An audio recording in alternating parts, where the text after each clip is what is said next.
मैं उन्हें स्क्रीन पर ले लेता हूँ।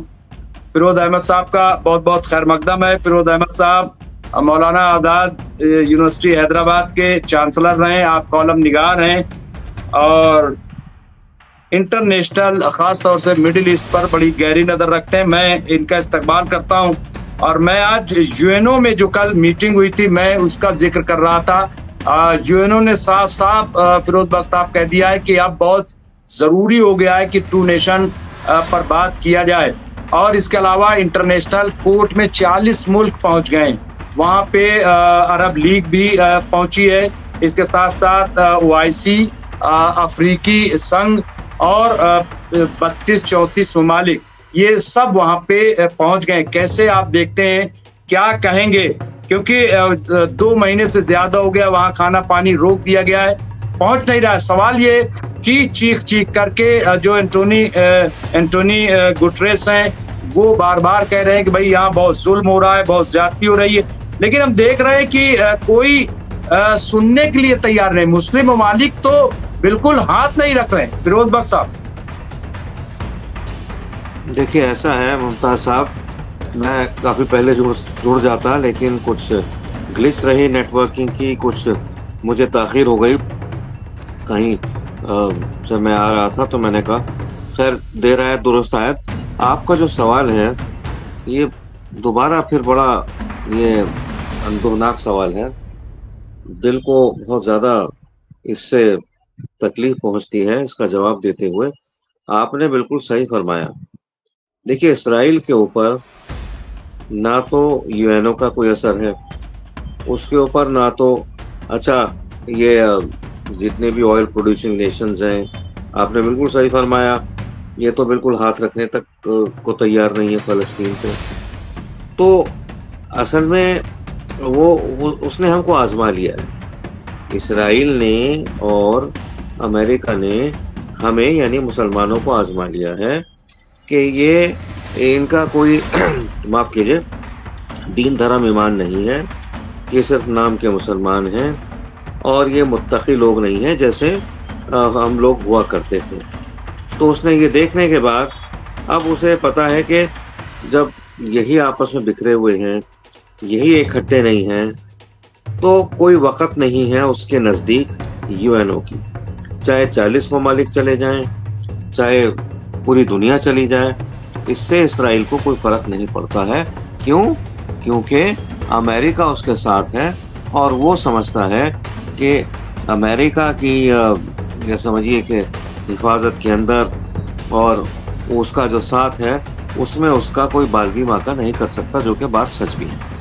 कई चीज़ें ऐसी होती हैं ना, देखिए जैसे मिसाल के तौर पर खुद मतलब इस बात को समझ लेना कि भाई हमने गलत किया है मगर ये भी नहीं हो रहा है, ठीक है ना। कोई भी अपनी गलती इंटरनेशनल स्फीयर में मानने को तैयार नहीं है, ठीक है। अब जैसे यहाँ हमला हुआ हमारे कश्मीर के अंदर पहलगाम में, इसमें कायदे से पाकिस्तान अगर माफ़ी भी नहीं मांगता, कम से कम उसको हिंदुस्तानी सरकार को इस बात की इजाज़त देता कि भाई हम आपके साथ हैं और हमारा भी दिल दुखा हुआ है और जो भी हमसे बन पड़ेगा हम आपकी मदद करने को तैयार हैं। उन्होंने इस तरह से भी कोई पुख्ता स्टेटमेंट नहीं दी। यही बात यहाँ पैलेस्टाइन और इसराइल के बीच में है। इसराइल मतलब जितने जुल्म कर चुका है वो मेरे ख्याल से किताब में लिखे हुए हैं वो भी, और जो किताब में नहीं लिखे हुए उन सबको अगर आप यकजा करेंगे वो तमाम जुल्म इसराइल फ़लस्तीन पे कर चुका है। फ़लस्तीन पे ही नहीं बल्कि माजी में आपको पता है जॉर्डन के ऊपर, सीरिया के ऊपर, इजिप्ट के ऊपर और जनाब और जो दीगर मुस्लिम ममालिक हैं, ठीक है, बैरूत में भी उसने बड़ी तबाही मचाई है।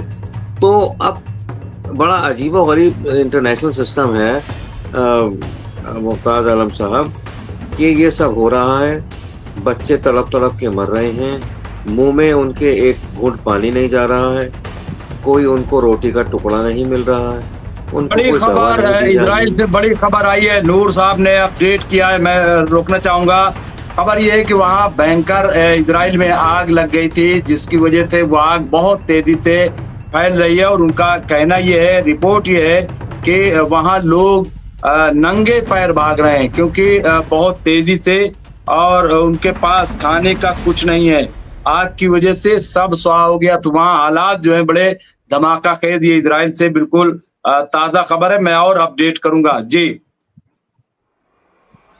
तो मेरे कहने का मकसद ये है, हाँ नहीं, मैं बात को पूरा करता हूँ कि देखिए, इसमें ये तो जितनी भी ऑर्गेनाइजेशंस हैं, चाहे यूनेस्को हो, यूएन हो, इस तरह की और भी ऑर्गेनाइजेशंस हो, इन ऑर्गेनाइजेशंस का कोई मकसद नहीं रह गया है। ये खाली कागज के शेर हैं, और इनको बना करके ये एक तरह से दुनिया की जो फंडिंग होती है इस तरह की फैज़याबी के कामों की, उसके लिए हाथी का पांव बन चुकी हैं तंजीमें। ख़ास तौर से इनका जो सरगना है, इनका जो सबसे बड़ा आका है, दैट इज़ यूनाइटेड नेशंस।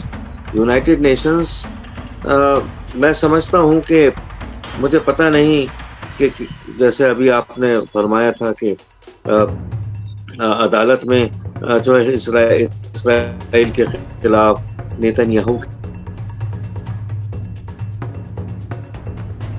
के खिलाफ मुकदमे दर्ज हुए हैं, और भी ममालिक इन मुकदमों को दर्ज करा रहे हैं। मगर क्या है, मुझे नहीं लगता कुछ होने वाला है। लेकिन ये ज़रूरी है कि मुकदमे दर्ज होने चाहिए।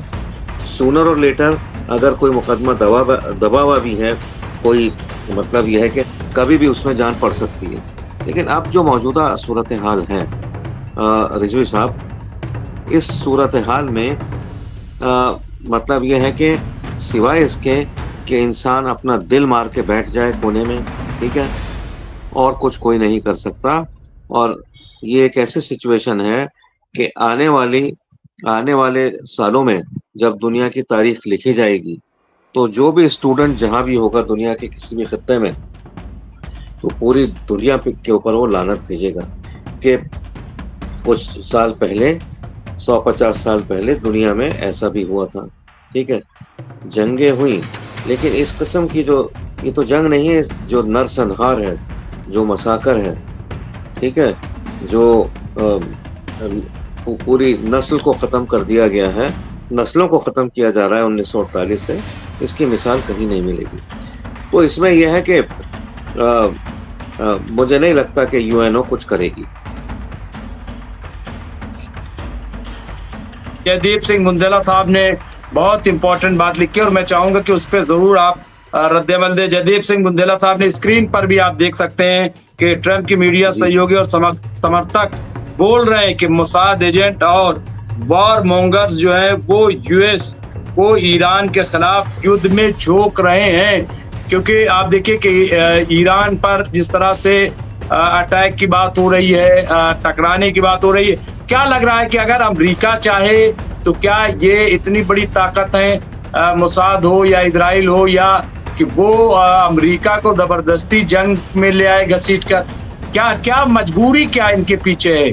क्या वजह ये है? सब कुछ जानते हुए भी अमेरिका जो है वो अपनी सांस दांव पे लगा दी। पूरी दुनिया में अमेरिका जो है वो बेनकाब हो गया, जिस तरीके का साथ दिया है। तो ऐसे में ये कहना, क्या मजबूरी क्या है, अगर थोड़ा से बता सकें फिरोज बख्श साहब। देखिए, ऐसा है मुमताज साहब, आप ये कह रहे हैं कि अमेरिका को घसीटा गया है इस जुल्म और तशद्दुद के अंदर, जो कि